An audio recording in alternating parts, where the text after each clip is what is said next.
ചേട്ടാ ഇന്ന് ഏതോ ഒരു യൂറോപ്യൻ കൺട്രിയിൽ നിയമസഭയ്ക്കുള്ളിൽ വലിയ തർക്കം നടക്കും. ഞാൻ എൻ്റെ കമൻറ്റ് ബോക്സ് നോക്കിയപ്പം ശിവൻകുട്ടിമാർ തമ്മിൽ തല്ലുന്നു എന്നുള്ള കമൻ്റ് ആയിരുന്നു. പക്ഷേ അത് കഴിഞ്ഞ് ഉച്ച കഴിഞ്ഞപ്പോഴത്തേക്ക് നമുക്ക് കാണാൻ കഴിയുന്നത് തിരുവനന്തപുരം കോർപ്പറേഷനിൽ അതിലും വലിയ അടി നടക്കുകയാണ്. അതേപോലെ കൊല്ലത്ത് NGO അസോസിയേഷനുമായി ബന്ധപ്പെട്ട് രണ്ട് സംഘങ്ങളും തമ്മിൽ അങ്ങോട്ടും ഇങ്ങോട്ടും അടി. എന്താണ് യഥാർത്ഥത്തിൽ സംഭവിച്ചുകൊണ്ടിരിക്കുന്നത്? NGO അസോസിയേഷനും വനംവകുപ്പ് ഉദ്യോഗസ്ഥരും ഒക്കെ തമ്മിലുള്ള അടി അവിടെ നിൽക്കട്ടെ, അത് സ്വാഭാവികമായിട്ട് ട്രാൻസ്ഫറുമായി ബന്ധപ്പെട്ടാണ്. അപ്പോൾ അവർക്ക് ജോലി പോയ സസ്പെൻഷൻ ഇതൊക്കെ ഡിപ്പാർട്ട്മെന്റ് തല നടപടിയൊക്കെ എടുക്കാം. പക്ഷേ ഈ നിയമസഭയിലെ ശിവൻകുട്ടി വാർത്ത ഈ താണ്ഡവം ആടിയതിനു ശേഷം ആളുകളെ ഒന്ന് സുഖിപ്പിക്കുന്ന തരത്തിലുള്ള അടി, ചെയ്തു പോയല്ലോ ദൈവമേ എന്ന് തോന്നിപ്പിക്കുന്ന തരത്തിലേക്കുള്ള അടി തിരുവനന്തപുരം കോർപ്പറേഷനിലാണ് നമ്മൾ കണ്ടുകൊണ്ടിരിക്കുന്നത്.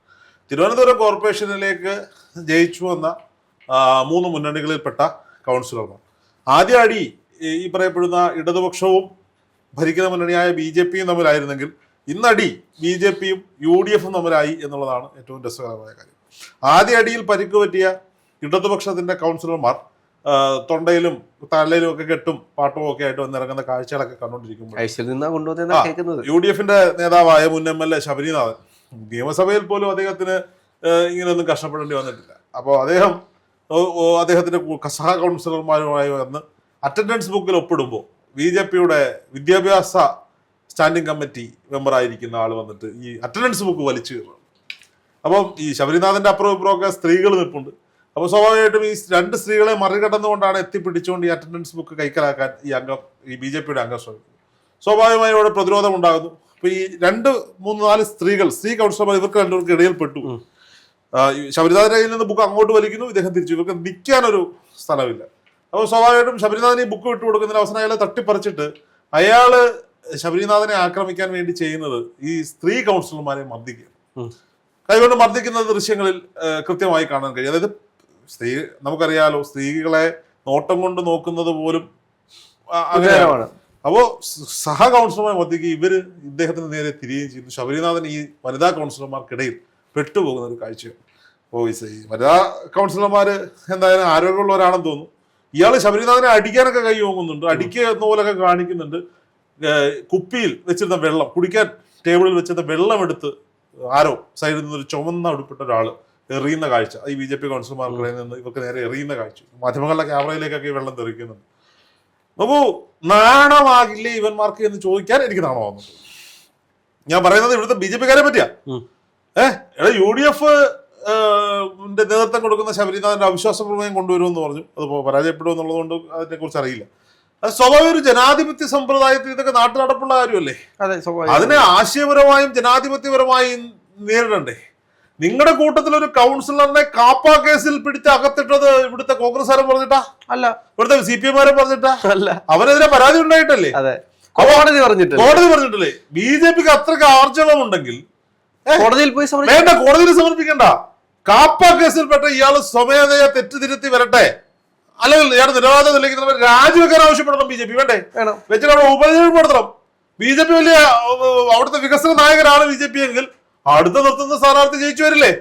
അത് BJP പറയുന്നത് എന്താ, ഇയാൾക്കെതിരെ മത്സരിച്ച് ഇടതുപക്ഷ സ്ഥാനാർത്ഥിയുടെ വലിയൊരു കേസുള്ള ആളാണ്.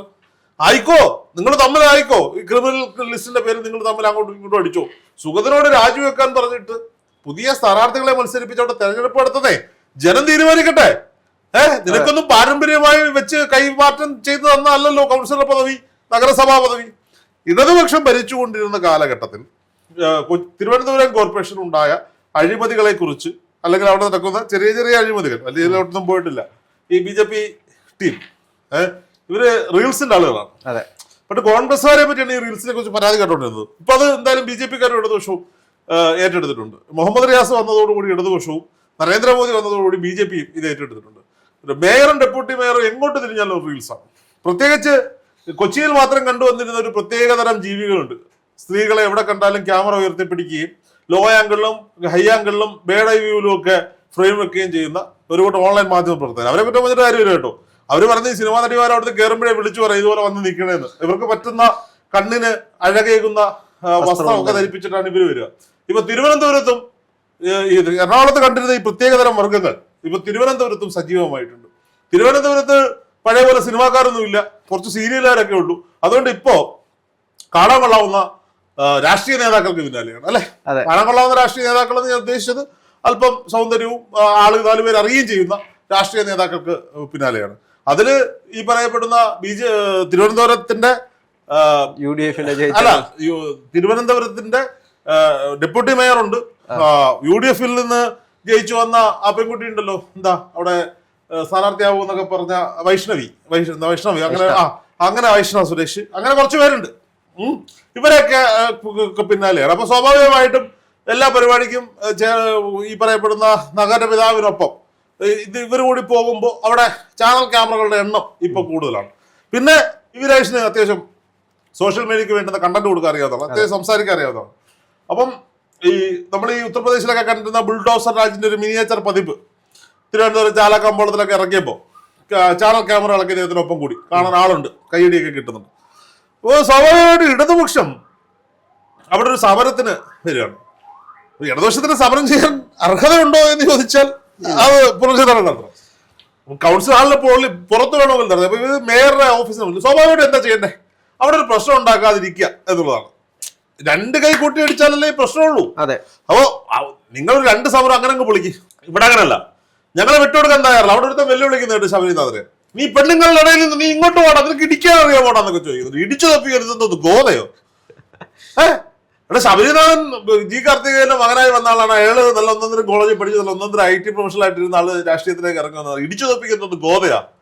എന്തായാലും നീയൊക്കെ 4 പേര് ഇടിച്ചാലും കൊള്ളാനുള്ള ശേഷി ശബരിനാഥനുണ്ട്, ഇല്ലേ? അതെ. നീ 4 അടിയോ അയാൾ ഒരടി തിരിച്ചടിച്ചാൽ മതി, അയാൾ ആരോഗ്യസ്ഥിതി വെച്ചിട്ട് ചിലപ്പോൾ വീണു പോകും. ഒന്ന് വിരിഞ്ഞ് ചെന്നാൽ മതി. ഇപ്പൊ ഈ പുള്ളിക്കെ കൂടി പോകാൻ പറ്റത്തില്ല പെണ്ണുങ്ങളുടെ ഇടയിൽ നിന്നുണ്ട്. അപ്പോ നിനക്ക് ഇടിക്കാൻ അറിയാത്ത നീ പെണ്ണുങ്ങളെ കിട്ടണം. പെണ്ണുങ്ങളെ അടിച്ച പെണ്ണുങ്ങളെ തിരിച്ചടിക്കും. നാണോ ഉണ്ടോടാ നിനക്കൊക്കെ? വിദ്യാഭ്യാസ കമ്മിറ്റിയുടെ ചെയർമാനോ എന്തൊക്കെയോ ആയിരുന്നിട്ട് കൗൺസിലർ ആയിരുന്നിട്ട് പെണ്ണുങ്ങളെ തട്ടി വീട്ടിലേക്ക് ഇന്ന് കഴിഞ്ഞ ദിവസം CPM-ന്റെ പെണ്ണുങ്ങൾ ബി ജെ പി ഒരു പ്രതീക്ഷ ഉണ്ടായിരുന്നു തിരുവനന്തപുരം കോർപ്പറേഷനെ പറ്റി. എന്തെങ്കിലുമൊക്കെ ഈ പറയപ്പെടുന്ന എന്താണ് VV രാജേഷോ ഒക്കെ ചെയ്യും എന്ന് വിചാരിക്കുന്നിടത്ത് നശിപ്പിക്കുകയാണ്. നിനക്കൊക്കെ മാന്യത ഉണ്ടെങ്കിൽ സുഗതൻ എന്ന് പറയുന്ന ആരോപണം നേരിട്ട് നല്ല കാപ്പാ കേസ് പ്രതി അയാളെ രാജിവെപ്പിച്ചിട്ട് പുതിയ ആളെ മത്സരിപ്പിക്കുക, ജയിക്കട്ടെ. ജനാധിപത്യ രീതിയിൽ പ്രതിഷേധിക്കുന്ന കോൺഗ്രസുകാർക്ക് നേരെ എന്തിനാ? നിങ്ങളെ ആക്രമിച്ചത് CPM-മാരാണെങ്കിൽ അവിടെ പോയി നിങ്ങൾ ഇതിന്റെ അടുത്ത് കാണിക്കുക. ഒരു ചേച്ചി പറയുന്നത് കേട്ട് CPM-മാരുടെ അടുത്ത് ഉണ്ടാക്കുന്ന പോലെ കോൺഗ്രസ് ഉണ്ടാക്കാൻ വരുന്നത് ഞങ്ങൾ കാണിച്ചു കൊടുക്കും. ഇപ്പൊ VD സതീശൻ പറഞ്ഞതുപോലെ VD സതീശൻ നിയമസഭയിൽ പറഞ്ഞ എന്താ, എടാ നിങ്ങൾ 99 പേര് അവിടെ ഇരുന്നപ്പോ 41 പേരുമായിട്ട് പറയാനുള്ളത് പറഞ്ഞിട്ട് VD സതീശൻ പോയിട്ടുള്ളൂ, പ്രതിപക്ഷ നേതാവായിരുന്നു. അപ്പോഴാണ് 102 പേരുമായിട്ട് വന്നിരിക്കുന്നത് എന്നോട്. അപ്പൊ എന്തായാലും നാണക്കേട്. വോട്ട് ചെയ്ത ഇവന്മാരെ ജയിപ്പിച്ചവരുണ്ടല്ലോ, അവര് തലയിൽ കൊണ്ടിട്ട് പുറത്തിറക്കേണ്ടുന്ന അവസ്ഥയാണ്. അവിടെ ചെന്നിട്ട് എവിടെ അതിൻ്റെ അടുത്ത് ആരാ കൗൺസിൽ എന്റെ ആള് ചിരിച്ചിട്ട് പോകേണ്ടുന്ന സാഹചര്യത്തിലേക്ക് എത്തിച്ചുകൊണ്ടിരിക്കുകയാണ് ജനാധിപത്യ രീതിയിൽ. ഇതിനകത്ത് ചേട്ടൻ നേരത്തെ പറഞ്ഞതുപോലെ ഇപ്പോ എങ്ങനെയാണ് ഇവർ വിജയിക്കുന്നത്? ജനങ്ങൾ വോട്ട് ചെയ്താണ് വിജയിപ്പിക്കുന്നത്. എന്തിനാണ് ഇവരെ വിജയിപ്പിച്ച് കൊണ്ടുവരുന്നത്? ജനങ്ങളുടെ ആവശ്യങ്ങൾ നിറവേറ്റാൻ വേണ്ടിയിട്ടാണ്. എന്നിട്ട് വിളിക്കാണ്, നിനക്ക് അടിച്ചു തോപ്പിക്കാൻ പറ്റും, അടിച്ചു തോപ്പിച്ചാൽ ഞങ്ങൾ മേയറാക്കാം. ഇപ്പോ അദ്ദേഹം തിരുവനന്തപുരം നഗരസഭയിലേക്ക് മാത്രമായി ഒരു പ്രത്യേക നിയമം കൊണ്ടുവരണം. തിരുവനന്തപുരം നഗരസഭയിൽ ഇലക്ഷൻ്റെ അന്ന് ഈ പിന്നെ ഇതുണ്ടാവല്ലോ, കൗൺസിലുകൾ ഉണ്ടാവുമല്ലോ, ഒരു ഡിവിഷൻ ഉണ്ടാവും. ഡിവിഷനുകളിൽ ഒരു ഗോത ഒരുക്കുക. ഗോത ഒരുക്കിയിട്ട് പഞ്ചാബിന്നോ ഹരിയാനയിൽ നിന്നോ ഒക്കെ കാട്ടാ കുസ്തിക്കാരെ കൊണ്ടുവരണം. എന്നിട്ട് ഇവരെ റഫറിമാരാക്കി നിർത്തണം. അപ്പൊ അവിടുത്തെ BJP നേതാക്കന്മാരെ വേണമെങ്കിൽ കൊണ്ടുവന്നു. എന്നിട്ട് മാധ്യമങ്ങളൊക്കെ വിളിച്ചിട്ട് ഇപ്പൊ എത്ര ഡിവിഷനുകളുണ്ടോ അത്രയും ഡിവിഷനുകളിൽ ഓരോ ഗോത ഉണ്ടാക്കിയിട്ട് ആദ്യം ഈ പറയപ്പെടുന്ന CPM-കാരനും BJP-കാരനും ഇട്ടിരിക്കണം. അതിൽ ജയിക്കുന്ന ആള് കോൺഗ്രസ്സുകാരനായിട്ട് ഇരിക്കണം. അവരവരെ 3ാം സ്ഥാനത്തിരിക്കുന്നത്. അതിൽ ജയിക്കുന്ന ആള് കൗൺസിൽ.